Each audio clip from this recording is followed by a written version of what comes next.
안녕하세요. 오늘은 로봇 어플리케이션에 쓰이는 IDK 트리, Incremental KD 트리에 대해서 설명드리도록 하겠습니다. 먼저 IDK 트리에 앞서 KD 트리에 대해서 간략하게 짚고 넘어가겠습니다. KD 트리는 K 차원의 공간의 점들을 파티셔닝을 통해서 구조화하는 알고리즘입니다. 특히 라이다에서 많이 사용하는 기법인데요. 근데 지금 KD 트리의 문제가 뭐냐면 모든 포인트를 이용해서 트리를 계속 처음부터 다시 구축하는, 그러니까 스캔마다 계속 구축을 해야 되는 이러한 문제들이 있습니다. 그러니까 모든 점들을 이용해서 트리를 처음부터 다시 구축해야 되기 때문에 좀 리얼타임이 중요한 로봇 시스템에서는 이런 비효율성이 좀 두드러지게 됩니다. 그래서 GPU를 사용하는 연구도 있었지만 온보드 컴퓨터 리소스에 좀 크게 의존하기 때문에 제한적인 경우가 있었고요. 그래서 논문은 다이나믹 KD 트리, 동적인 KD 트리를 제안을 합니다. 동적인 KD 트리를 위해서 세 가지 주요한 주요 도전 과제가 있는데, 챌린저가 있는데, 첫 번째로 단순한 포인트 연산만으로는 충분하지 않기 때문에 삽입이나 인설션이나 딜리트 같은 포인트 와이즈 연산뿐만 아니라 포인트 클라우드 다운 샘플링 같은 이런 스페이스 와이즈, 그러니까 공간 기반의 연산도 지원을 해야 합니다. 실제로 로봇 시스템에서는 메모리 효율성 같은 문제 때문에 어떤 특정한 영역의 포인트들을 일괄적으로 전부 처리를 해야 되는 경우가 많기 때문에 단순한 포인트 연산뿐만 아니라 좀 스페이스 오퍼레이션도 진행이 되어야 합니다. 두 번째로 밸런싱 문제입니다. 포인트나 스페이스 오퍼레이션이 많이 수행되면 수행될수록 트리 구조가 점점 언밸런스, 그러니까 불균형해집니다. 트리가 불균형해진다면 탐색 효율이 정말 떨어질 수 있고 이러한 리밸런싱을 위해서 트리 재구축, 그러니까 리빌딩이 필요합니다. 세 번째로는 좀 실시간성 문제인데, 이런 리빌딩을 하면서 실시간 좀 리얼타임 로봇 어플리케이션에 적용할 수 있을 만큼 충분히 효율적인 이런 알고리즘이 제한되어야 합니다.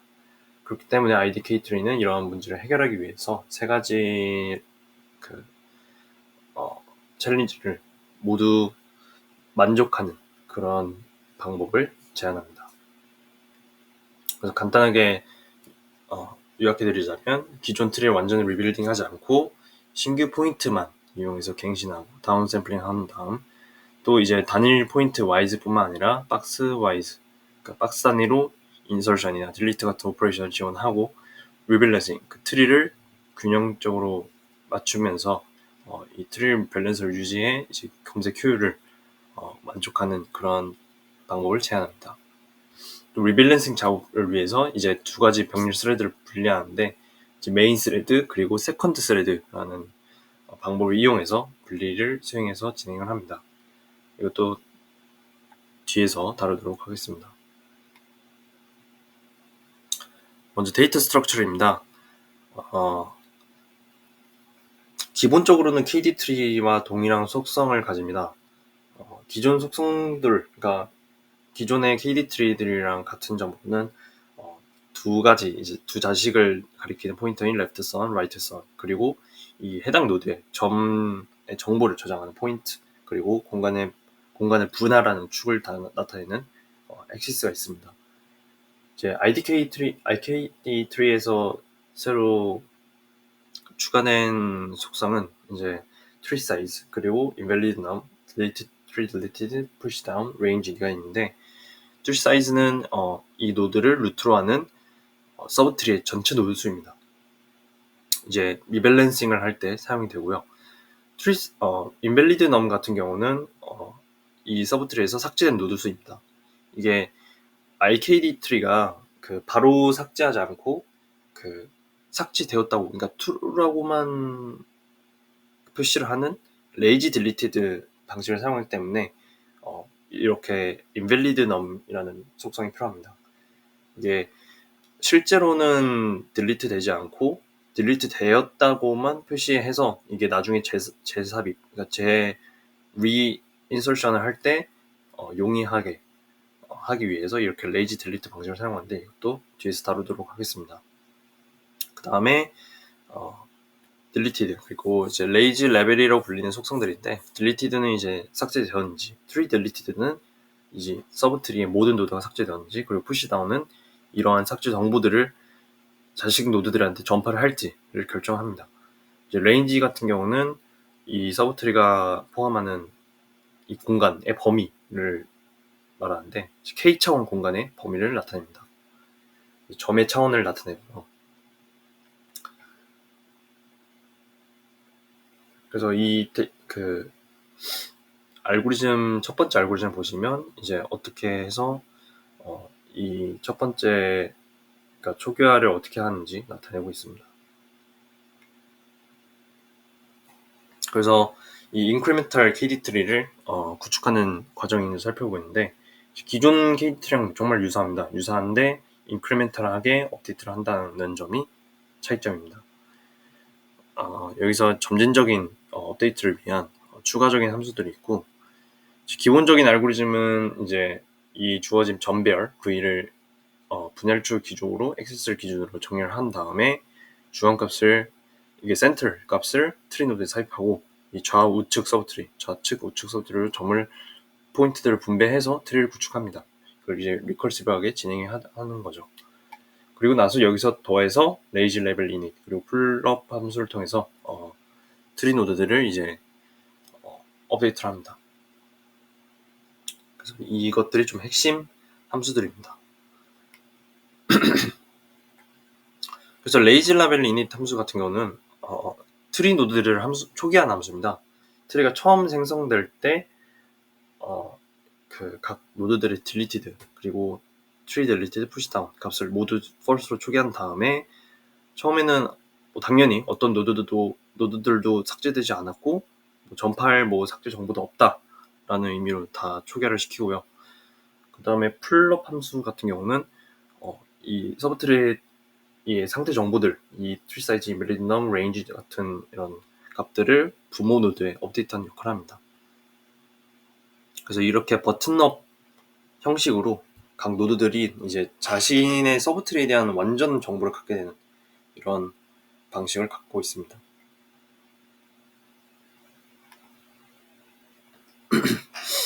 그래서 인크리멘털 업데이트에 대해서 핵심 개념을 좀 설명드리자면, 이제 인설션, 딜리티드 방식이 설명드리도록 할 건데, 이제 딜리티드 같은 경우는 레이지 딜리티드를 사용합니다. 이제 앞서서 말씀드렸다시피 딜리티드 속성만 true로 바꿔놓고, 이게 아예 물리적으로 삭제를 하면 이제 트리 구조를 아예 크게 변경시키다 보니까 비용이 많이 들기 때문에 그냥 나중에 같은 점이 다시 인서트가 된다면 이 딜리티드를 true해서 다시 false 되돌리기만 하면 이 re-insert 할 때 비용을 크게 줄일 수 있기 때문에 이렇게 레이지 딜리티드 방식을 사용하고요.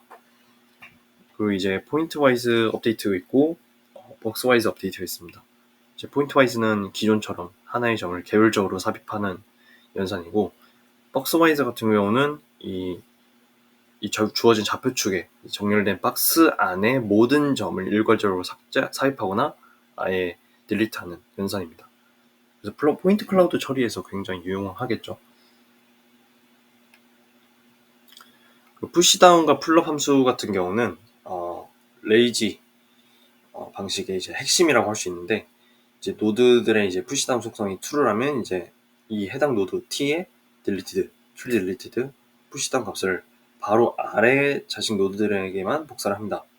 여기서 중요한 점은 이제 바로 아래 자식한테만 전파를 한다는 거고, 더 깊은 레이어, 그러니까 더 아래층의 자식 노드들에게는 나중에 방문할 때 단계적으로 전파가 되겠죠. 그러면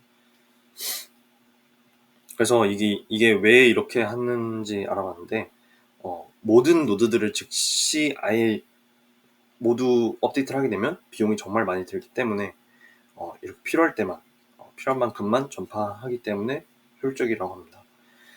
그래서 풀업 함수 같은 경우는 아까 말씀드렸다시피 버튼업 형식으로 이제 자식 노드들을, 그러니까 서브트리의 상태들 이제 부모 노드에 업데이트한 형식으로 업데이트를 하는 거고요.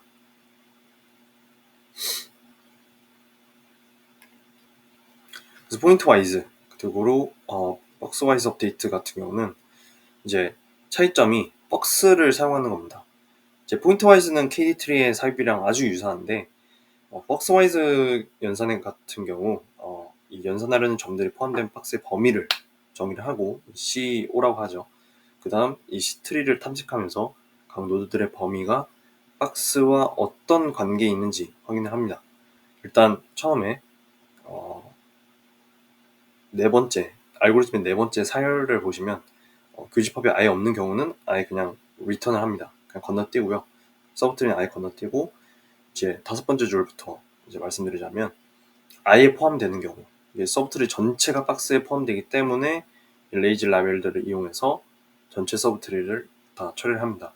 다 업데이트 레이지 라벨 처리하고 푸시 다운 통해서 다 전파를 합니다. 그리고 리턴을 하고요. 이제 아홉 번째 줄 else 같은 경우 이제 부분적으로 교집합인 경우, 그러니까 이런 경우에는 열 번째 줄에 보시다시피 이제 개별적으로 이 포인트들을 다 개별적으로 확인을 해서 박스에 포함이 된 점들만 처리하고 나머지는 처리하지 않습니다. 그래서 이 박스에 포함된 점들만 이제 이 딜리티드를 다시 수정을 해야겠죠. 다시 바꿔야 되기 때문에 딜리티드를 수정하고요. 이 정보들을 다시 자식 노드들에 대해서 또 리커시브하게 진행을 합니다. 그리고 이런 식으로 진행을 하면 될 것 같고 다음으로 이제 다운 샘플링 기법을 쓰는데 이게 포인트 클라우드 밀도를 줄여가지고 이제 뭐 처리 시간이나 어떤 메모리 같은 거를 절약하는 기능입니다. 이제 다운 샘플링 해상도 L을 정의한 다음에 이건 이제 한 변의 길이, 이 격자들의 한 번의 길이를 의미하는데 이 전체 공간을 이제 L인 한 변의 길이가 L인 큐브들로 균등하게 변화를 합니다. 그리고 이제 주어진 이제 새로운 점 P에 대해서 P를 포함하는 박스 CD를 찾고 이 박스 안에는 하나의 대표점, 그러니까 P 센터만 남게 됩니다. 이 대표점을 선택하는 기준은 그러니까 P 센터에 가장 가까운 점만 남깁니다. 이제 대표점을 선택을 하고요. 대표점을 선택한 다음에 이걸 이 대표점을 선택하기 위해서 당연히 KD3에서 CD에 포함된 모든 기존 점들을 검색하고 이 센터에 가장 가까운 점을 저장을 하겠죠. 그 다음에 이제 이 점별 B의 각 점에서 중심 P 센터까지 유클리드의 거리 계산해서 가장 가까운 점 P nearest를 선택을 합니다. 마지막으로 이제 CD 이 박스의 안에 있는 기존 점들을 모두 삭제, 이제 레이지 딜리트라고 하는데 모두 삭제를 한 다음에 P nearest만 KD 트리에 삽입을 합니다. 이런 식으로 하나의 각 셀마다 각 격자 셀마다 하나의 대표하는 점만 유지해서 이 포인트 클라우드의 밀도를 좀 조절할 수 있다라고 보시면 될 것 같습니다. 그리고 리밸런싱, 이제 균형을 맞춰야 되는데 이 트리 균형을 맞추기 위해서 두 가지 시트리온이 있습니다. 두 가지 기준이 있는데 첫 번째는 서브트리의 높이 유지를 하는 이제 알파 밸런스드 시트리온이 있고 이제 두 번째는 트리의 크기를 조정하는 알파 딜리티드 시트리온이 있습니다. 이제 ST 같은 경우는 노드 T의 트리 사이즈고 알파 밸런스는 논문에서는 0.5와 1 사이의 값이 있다고 하는데 논문에서는 0.6을 사용했다고 합니다. 이제 이 기준이 의미가 뭐냐면 이제 어떤 왼쪽이나 오른쪽 자식 중에서 어느 쪽도 전체 이 서브트리에 알파 밸런스 비율 이상을 찾으면 안 된다라는 겁니다. 그러니까 한쪽으로 심하게 치우치는 걸 방지하기 위해서 이런 0.6이나 이런 0.5에서 1 사이의 값을 사용하는 거죠. 그래서 이제 한쪽으로 심하게 치우치는 거를 방지하려 하고 그 다음에 알파 딜리티드 스테레온 같은 경우는 이제 무효 노드의 비율을 제한을 하는 겁니다. 그러니까 인밸리드 노드를 제거를 해서 이 트리 크기를 조정하는 거죠. 줄이는 거죠. 그러니까 삭제된 노드가 너무 많으면 어쨌든 메모리 낭비나 이런 걸 탐색적으로도 좀 비효율적이기 때문에 이렇게 리빌딩을 통해서 이런 삭제된 노드들은 물리적으로 아예 제거를 합니다. 그래서 이런 이 두 기준 중에 하나라도 위반이 된다면 이 해당 서브트리에 대해서 이 리빌딩이 트리거 된다고 합니다. 그래서 마지막으로 이제 뭐 패럴럴 리빌드, 그러니까 병렬적으로 재구축하는 게 있는데, 이건 또 이제 왜 하냐? 이제 패럴럴 하면 이제 병렬적으로 한다는 건데, 실시간성을 이제 어느 정도 보장하기 위해서 이 알고리즘을 씁니다. 이제 큰 서버트를 리빌딩 할 때는 이 처리하는 시간이 길어지기 때문에 실시간성이 정말 저하가 되는데, 이걸 해결하기 위해서 이제 세컨드 스레드 방식을 이용합니다. 메인 스레드 같은 경우는 nmax, 이제 뭐 nmax라는 값이 있는데 한 뭐 1500이라고를 쓴다고 합니다. nmax 미만인 이제 작은 트리만 재구축을 하고 리빌딩을 하고, 두 번째 스레드 같은 경우는 nmax 이상인 아주 큰 서브트리를 별도로 재구축하는 겁니다. 그래서 여기서 당연히 중요한 점은 이제 두 스레드 차이의 이제 정보 손실을 방지하는 거고요.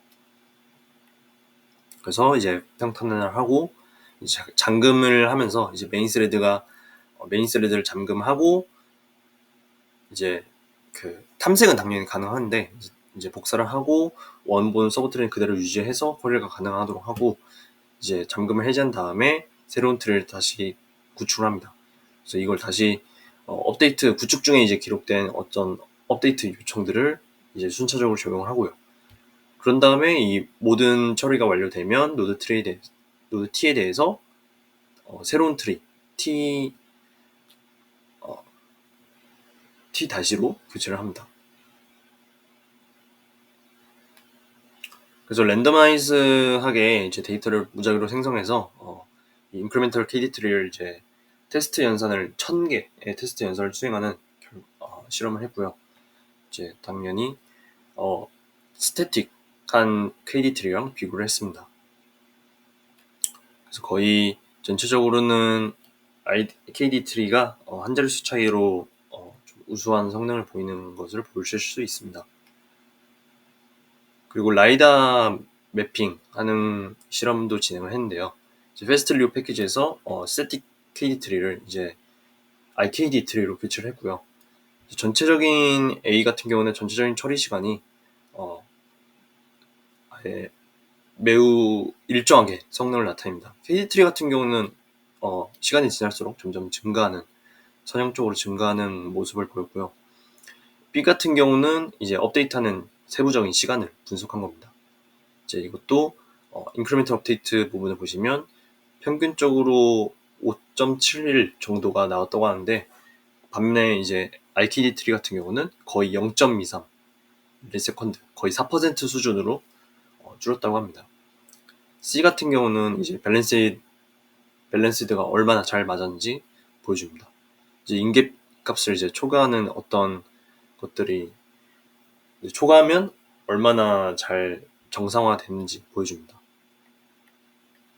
그래서 결국에는 실시간성, 리얼타임을 잡았고, 그 다음에 efficiency, 이제 시간적인 어떤 절약을 가져왔고, 유의미한 결과를 보여줬고, 그 다음에 밸런싱, 균형적인 면에서도 자동으로 균형을 유지하도록 이제 설정을 했습니다. 감사합니다.